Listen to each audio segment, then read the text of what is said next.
ओम शांति। आपका प्रश्न है, संचित कर्म कैसे बनते हैं और उसको कैसे विनाश करना है, ये समझ नहीं आया, ये समझ नहीं है। उत्तर है, देखो, संचित कर्म के बारे में हमने साइंटिफिक रीति से भी और कुंडलिनी चक्र के रीति से भी हमने यूट्यूब पर बहुत डिटेल में रखा है। तो पहले तो मैं ये कहूँगी कि यूट्यूब पर ये रखे हुए टॉपिक को अच्छी रीति सुनो, समझो और पॉइंट लिखो, तब ये बातें समझ में आएगी। तो चैनल का नाम है शिव शक्ति मेडिटेशन बीके कुसुम, और फिर सब्सक्राइब करेंगे, प्लेलिस्ट में जाएंगे तो वहाँ ग्रुप वाइज आपको सब कुछ मिलेगा। जो भी ग्रुप चालू करो वो सब पॉइंट पहले फिनिश करना है, मतलब सब टॉपिक एक दूसरे से जुड़े हुए हैं तो वो फिनिश करना है। अभी मैं आपको शॉर्ट में मैं समझाती हूँ कि संचित कर्म है क्या। वास्तव में ये सब एनर्जी का ही खेल है। इसका भी हमने टॉपिक रखा है, इलेक्ट्रॉन, प्रोटॉन और न्यूट्रॉन ही हमारी आत्मा की अवस्था ब्रह्मा विष्णु शंकर है। तो वो भी आप समझ सकते हैं यूट्यूब पर से। तो ये एनर्जी है। संचित कर्म कोई स्थूल चीज नहीं है, वो ईथर तत्व से भी जुड़ा है। तो ये एनर्जी के रूप में हमारे चक्र में ब्लॉक होता है। तो कैसे? जैसे प्रेम की जगह आप नफरत के विचार करते हैं या घृणा या ईर्ष्या, तो हमारी जो एनर्जी है, नेगेटिव एनर्जी, वो वहाँ ब्लॉक होती है। क्योंकि उस समय हमारी सांसों की गति, जो रिदम होती है वो, और परमात्मा की एनर्जी की रिदम, दोनों में खिंचातान होती है, तफावत आ जाता है। और जब ये खिंचातान होते हैं तो उस चक्र में घर्षण होता है और वहाँ चक्र घूमता नहीं है और वहाँ एनर्जी इकट्ठी होती जाती है। क्योंकि ये चक्र का अर्थ ही है, जैसे गाड़ी या स्कूटर के व्हील होते हैं वो घूमता रहते हैं, ऐसे ही हमारे ये चक्र भी घूमते रहते हैं।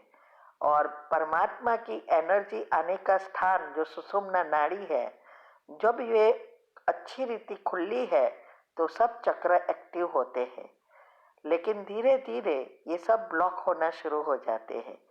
तो ये दो विचारों के बीच जब हमारी गैप बढ़ती है, उस समय हम परमात्मा से जुड़ जाते हैं, जिसको साइंस में कॉस्मिक पावर कहते हैं। और तब हमारे अंदर परमात्मा की एनर्जी आती है। और जब हम उस गुण गुण का चिंतन करते हैं, उस गुण का चिंतन करते करते जब हम एक ही संकल्प में स्थित हो जाते हैं, मन स्वमान में स्थित हो जाते हैं, तो वो चक्र खुलना शुरू होता है। पहले ब्लॉक हुआ और हमारे पॉजिटिव विचार से गैप बढ़ती है, धीरे धीरे उस स्वमान में हम स्थित होते हैं। तो साइंटिफिक रीति से कहते हैं कि उस समय हमारे ब्रेन में कोई क्रिया प्रतिक्रिया नहीं होती और हम परमात्मा से जुड़ते हैं। उनकी एनर्जी जो आती है, उस एनर्जी से उस चक्र के जिस गुण का हम चिंतन करते हैं, उस चक्र के नेगेटिव एनर्जी डिस्ट्रॉय होती है और वो गुण की एनर्जी इसमें आना शुरू होती है। तो ये हमारे चक्र ऐसे खुलते जाते हैं, जिसको संचित कर्म कहो, एक ही बात है। तो ऐसे हमारे अंदर सारा आधार ही हमारे न्यूरॉन और डीएनए से जुड़ा हुआ है। और ये इलेक्ट्रॉन, प्रोटॉन और न्यूट्रॉन, ये तीन एनर्जी से ही एटम बनता है और एटम से ही सारी विश्व की चीजें और हमारे शरीर सब बना है। और ये बहुत सूक्ष्म से सूक्ष्म बात है। तो अगर आप उसके बारे में जास्ती जानना चाहते हो तो आप YouTube पर भी सुन सकते हैं। साथ साथ तीव्र पुरुषार्थ ग्रुप में भी सब टॉपिक आते हैं, एक एक दो दो रोज। और हम संकल्प शक्ति और आत्मा की शक्ति टॉपिक लिखते हैं, वो भी आते हैं। और उसमें बहुत डेप्थ में बताया है ये ईथर तत्व के बारे में, कैसे हम इस ईथर तत्व से जुड़े हैं, जो दुनिया में इस तत्व के बारे में नहीं पता है। ये छुपा हुआ तत्व है और इसमें ही सारे हमारे कर्म परे होते हैं। तो ये भी आपको अच्छी रीति पढ़कर समझना पड़ेगा, सुनकर भी समझना पड़ेगा। ठीक है। ओम शांति। आपका प्रश्न है, स्लोगन समझना है कि राजयोगी वह है जो सेकंड में सार से विस्तार और विस्तार से सार में जाने का अभ्यासी है, ये समझना है। उत्तर है, देखो, राजयोगी अर्थात राजाओं के भी राजा बनने वाली आत्मा। अभी परसों की ही मुरली में बाबा ने माना परमात्मा ने कहा कि ब्राह्मण बनना अलग चीज है और ब्रह्मा कुमार कुमारी बनना अलग है, दोनों में बहुत अंतर है। शायद आपने उसका मंथन नहीं किया होगा, लेकिन अंतर क्या है? ब्रह्मा कुमार कुमारी हम जब कोर्स करते हैं 7 दिन का, तो 33 करोड़ में आने वाली आत्मा तो बन जाते हैं, वो है ब्रह्मा कुमार कुमारी, बीके का स्टैंप लगता है। लेकिन रियल बीके ब्राह्मण जो है वो बहुत थोड़े हैं। जो तीव्र पुरुषार्थ करते हैं, तो 2 करोड़ वाली आत्माएं वो सब तीव्र पुरुषार्थ करेगी। त्रेता वाली तो चलता है, करता है, ऊपर नीचे अवस्था होती जाएगी। लेकिन जो सतयुग में आने वाली आत्माएं हैं वो पूरा पुरुषार्थ करेगी। और उसमें भी फिर नंबर पढ़ते पढ़ते 9,16,108, 108 और 8, ये सब अलग अलग पद मिलेगा। अभी ये जो ब्राह्मण है वही सभी धारणाएं करेगा, श्रीमत पर चलेगा, एक एक चीज का ध्यान रखेगा, एक एक सेकंड का ध्यान रखेगा। संपूर्ण संतुष्टता जीवन में आ जाएगी और दुनिया से डिटैच हो जाएगा। घर संसार में रहते हुए भी सभी बातों से मन और बुद्धि से डिटैच रहेगा। सब कुछ होते हुए, सब कुछ यूज करते हुए, सबके साथ रहते हुए भी वो सभी से न्यारा भी रहेगा और सभी का प्यारा भी बनता जाएगा। तो ये है सच्चा सच्चा ब्राह्मण, जिसको बाबा मना परमात्मा कहते हैं। मेरे एक है सिकिलते बच्चे और एक है ऑपोजिट वाले। तो जो अच्छे बच्चे राइट हैंड है वो बाबा का एक एक बात को अच्छी रीति समझकर जीवन में प्रैक्टिकल करेंगे। चढ़ते उतरते पहले जन्म तक पहुंच जाएंगे।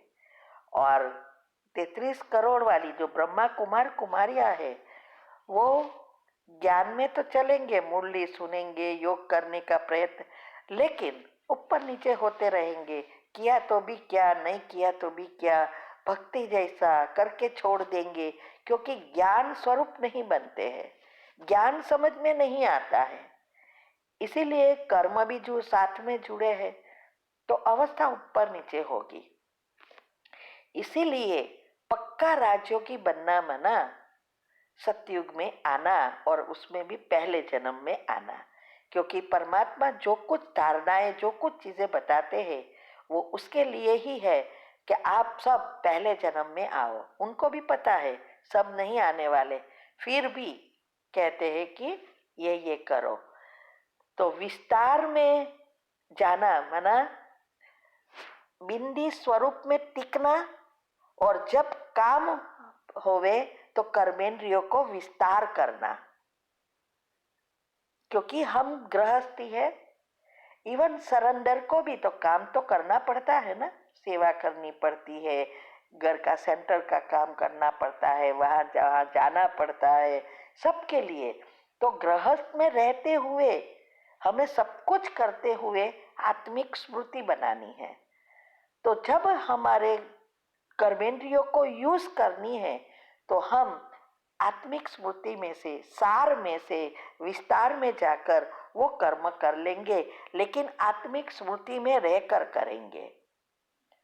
और जब कर्म फिनिश हो गया तो तुरंत बिंदी स्वरूप में स्थित हो सकेंगे, या तो सब कुछ करते हुए आत्मिक स्मृति में रहेंगे, साथ साथ कोई भी पेपर आए तो बिंदी तुरंत लग जाएगा। विस्तार को समेट लेना, जैसे ट्रैफिक कंट्रोल क्या है, यही है, उसकी ही ये विधि में आता है। इसलिए बाबा कहते हैं कि स्वदर्शन चक्रधारी बनेंगे तब चक्रवर्ती राजा बनेंगे। तो ये ट्रैफिक कंट्रोल या हर घंटे जो हम हमारी आत्मिक स्मृति में स्थित होते हैं, तो वो यही है। हम कितने भी काम करते हैं, हमारे विचार भी चलते हैं उसके लिए, फिर भी उस टाइम पर हम तुरंत उसको फुल स्टॉप लगाकर जो हमें चिंतन आत्मा का करना है वो कर सकते हैं। क्या बुद्धि से उसका चित्रण कर सकते हैं? और ये फुल स्टॉप लगाना आ गया तो दुनिया में कोई भी परिस्थिति हो, कोई भी चीज हो, चाहे माया हो, कोई हमें विचलित नहीं कर सकता। हम सेकंड में फुल स्टॉप लगा सकेंगे। और अंतमति सो गति करने के लिए ये सेकंड का ही पेपर है, इसके लिए लंबा समय का पुरुषार्थ चाहिए। तब हम अंत में एक सेकंड में फुल स्टॉप लगाकर पेपर पास कर परमात्मा के साथ शिव की बारात में हम साथ साथ परमधाम जाएंगे। तब हम श्री कृष्ण के साथ नीचे पहले जन्म में आ सकेंगे, क्योंकि ये शिव की बारात जा रही है। इसीलिए ये सेकंड में सार में आ जाना, सेकंड में फुल स्टॉप लगाना, इसमें ही नंबर पड़ते हैं। क्योंकि हमारे साथ हमारा कर्म भी तो जुड़े हैं और साथ साथ माया का भपका पंप भी बहुत जोर से चल रहा है। साइंस बहुत प्रगति कर रही है और उसमें मन बुद्धि को स्थिर रखना यही पुरुषार्थ है। तो इसके लिए ही हमारी यादगार, इस अवस्था की यादगार ही ये काजपा जो शिव मंदिर में होता है, उसकी यही यादगार है। वो क्या करता है, जब उसको काम करना है, खाना ढूंढना है, तो कर्मेंद्रियों के साथ जाता है। जैसे ही कोई भी परिस्थिति आई तुरंत उस कर्मेंद्रियों को समेट लेता है और जैसे वो है ही नहीं ऐसा सुसुप्त हो जाता है। तो ये हमारी ये कर्मेंद्रियों की ही यादगार है। और वो भी कहाँ होती है? सिर्फ शिव के मंदिर में, न राधे कृष्ण के मंदिर में, न कोई देवियों के मंदिर में, लेकिन शिव के मंदिर में। क्योंकि शिव की बारात में जाने वाले ही ये सब करेंगे। तो ऐसे तो कहो तो ज्ञान बहुत लंबा है। ये सब बातों को अगर आपको समझना है तो यूट्यूब पर हमने बहुत डिटेल में राज रखे हैं, आप वो सुनो तो बहुत अच्छी रीति समझेंगे। ठीक है, ओम शांति। आपका प्रश्न है कि आपके घर में कोई प्रेत आत्मा है जो 25-30 साल से ससुराल वालों को परेशान कर रही है, खासकर आपकी सास को बोलती है और उसमें आती है। अभी वो आपके बेटे में भी 4 साल का है, वो भी कुछ अजीब सा व्यवहार कर रहा था, तो मुझे करने लग गया। फिर मैंने बेटे को सकाश देना शुरू किया। वो रात को वो हमारी रूफ पर जोर जोर से दाव दौड़ती है। आपका प्रश्न क्लियर नहीं है। सबको हमारी ये आवाज सुनाई देती है, तो उसके लिए क्या करूं जिससे उसकी मुक्ति हो जाए? उत्तर है, देखो, पहले तो आप सुरक्षा कवच बनाओ आपकी फैमिली के लिए और आपके घर के आसपास। धीरे धीरे ये करना है। हमने कमेंट्री भी यूट्यूब पर, वो जो 7 दिन की कमेंट्री आती है अमृत वेले की, उसमें भी एक में बताया है कि कैसे सुरक्षा कवच बनाना है। सुरक्षा कवच हम कोई भी चीज के लिए बना सकते हैं। तो पवित्रता और शक्तियों के सागर शिव बाबा से पवित्रता के शक्तिशाली किरणें मुझ आत्मा पर पड़ रहे हैं। मुझ आत्मा में से ये सभी आत्माओं में आसपास फैल रहे हैं और ये घर के चारों ओर फैल गया है। अब ये धीरे धीरे ये प्योर एनर्जी घट हो गई है और सुरक्षा कवच बन गया है। और हम जैसे एक एनर्जी के गोले में बैठे हैं और सारा घर सुरक्षित है और अब हम सब सुरक्षित है। एक सुरक्षा कवच बना सकते हैं। मैं मास्टर सर्वशक्तिवान संपूर्ण पवित्र और निर्विघ्न आत्मा हूँ, एक ये कर सकते हैं। फिर पूर्वजपन की स्थिति करके उस आत्मा से और आपकी फैमिली से हिसाब किताब है वो चुकता करने के लिए भी हम कर सकते हैं कि पवित्रता की किरणें इस आत्माओं में जा रहे हैं। जो क्षमा की कमेंट्री रखी है वो भी आप कर सकते हैं। और अब इस आत्मा का हमारे सब के साथ के हिसाब किताब चुकता हो गया है, ऐसा एंड में आप क्षमा की कमेंट्री के बाद कर सकते हैं। और अब ये आत्मा मुक्त हो गई है और दूसरे जन्म ले लिया है, ऐसा आप ऐड कर सकते हैं। और जितना हो सके ये स्वमान में रहो। पॉजिटिविटी जितनी होगी इतनी वो आत्मा नजदीक नहीं आएगी, थोड़ी उछड़ेगी, माना ज्यादा करेगी, क्योंकि नेगेटिविटी उसको अभी निकालनी है, हिसाब किताब चुकता करेंगे, लेकिन फिर वो चली जाएगी। तो आप घर वालों को भी कहो कि अगर आपको इसके छुटकारा पाना है तो मैं कहूँ ऐसा करो, उसको हम मुक्ति देंगे, माना उसके लिए अच्छा सोचेंगे। कोई इसके लिए नेगेटिव या वो जो कर रही है वो नहीं सोचो। अब यही सब सोचो कि हम सब शक्तिशाली है, मैं मास्टर सर्वशक्तिवान हूँ, ऐसा स्वमान वो लोग को भी दे दो। जब भी उसको नेगेटिव विचार आए तो यही सोचो और सब ऐसा करेंगे तो जल्दी जल्दी वो चली जाएगी। क्योंकि वो आत्माएं एक तो हिसाब किताब होते हैं और दूसरा जितनी हमारी नेगेटिविटी होती है तो हमारी घर की फ्रीक्वेंसी और आत्माओं की भी ओरा की फ्रीक्वेंसी लो हो जाती है और उसकी जो आत्मा प्रेत आत्मा है उसकी फ्रीक्वेंसी ज़्यादा है, उसकी शक्ति आत्मा की ज़्यादा है, इसीलिए वो उस आत्मा में प्रवेश कर सकती है जिसके अंदर आत्मा में शक्ति कम है क्योंकि नेगेटिविटी है और उसके साथ हिसाब किताब भी होते हैं। तो ये करेंगे तो जरूर आपको फायदा होगा। और याद रहे, एक ही जगह एक ही समय पर बैठकर करना है तो जल्दी फायदा होगा।